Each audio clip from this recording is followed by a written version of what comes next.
তুমি কি কখনো ভেবে দেখেছো আমরা যখন অসুস্থ হই তখন যে ছোট ট্যাবলেট বা ক্যাপসুল খাই সেটি তৈরি হয় কিভাবে? একটা ওষুধ তৈরি করতে শুধু কয়েকটা রাসায়নিক মিশালই হয় না, এর পেছনে থাকে বছরের পর বছর গবেষণা, পরীক্ষা আর কঠোর মান নিয়ন্ত্রণ।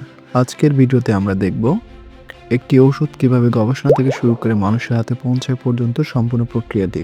চলো তাহলে শুরু করা যাক। পর্ব 1, গবেষণা ও নতুন যৌগ আবিষ্কার। সবকিছুর শুরু গবেষণাগারে।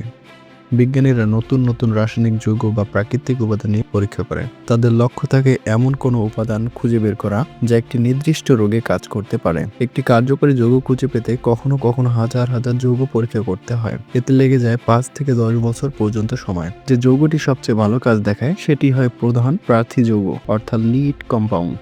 পর্ব 2, প্রাক-ক্লিনিক্যাল টেস্ট বা প্রাণীর উপর পরীক্ষা। এই পর্যায়ে ওষুধটি মানুষের উপর নয় বরং প্রাণীর উপর পরীক্ষা করা হয়। এর মাধ্যমে দেখা হয় ওষুধটি শরীরে কিভাবে কাজ করে, কি পরিমাণে দিতে হবে এবং কোনো পার্শ্ব প্রতিক্রিয়া আছে কিনা। যদি সবকিছু ঠিক থাকে তবে পরবর্তী ধাপে ক্লিনিক্যাল ট্রায়াল।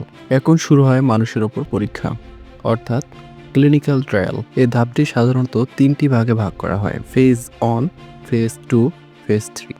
ফেজ 1, স্বল্প সংখ্যক সুস্থ মানুষকে দিয়ে পরীক্ষা করে দেখা হয় ওষুধটি নিরাপদ কিনা।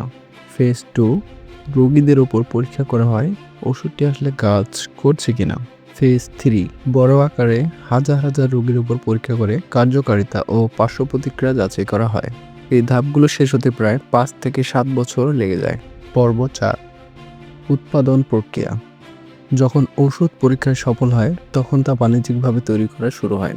কারখানায় প্রথমে তৈরি করা হয় একটি ফার্মাসিউটিক্যাল ইনগ্রিডিয়েন্ট বা এপিআই, অর্থাৎ ওষুধের মূল সক্রিয় উপাদান। এরপর সেটি মেশানো হয় অন্যান্য উপাদান যেমন স্টার্চ, ল্যাকটোজ, বাইন্ডার, ফিলার ইত্যাদির সাথে।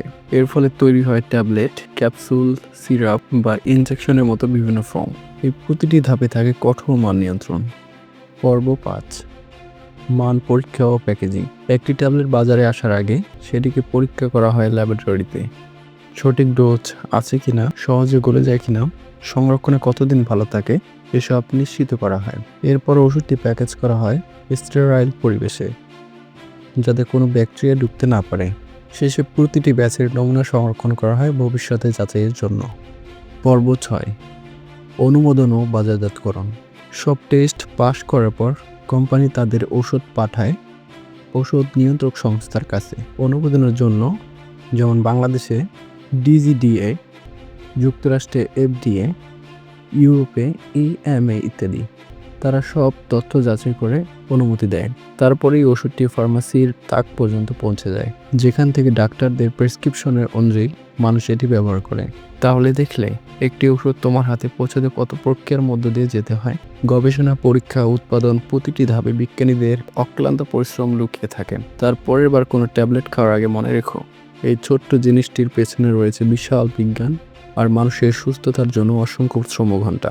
যদি এমন জ্ঞানমূলক ভিডিও পছন্দ হয় তাহলে ভিডিওটি লাইক দিও, চ্যানেলটি সাবস্ক্রাইব করো আর কমেন্টে জানাও পরের ভিডিও কোন বিষয়ে দেখতে চাও।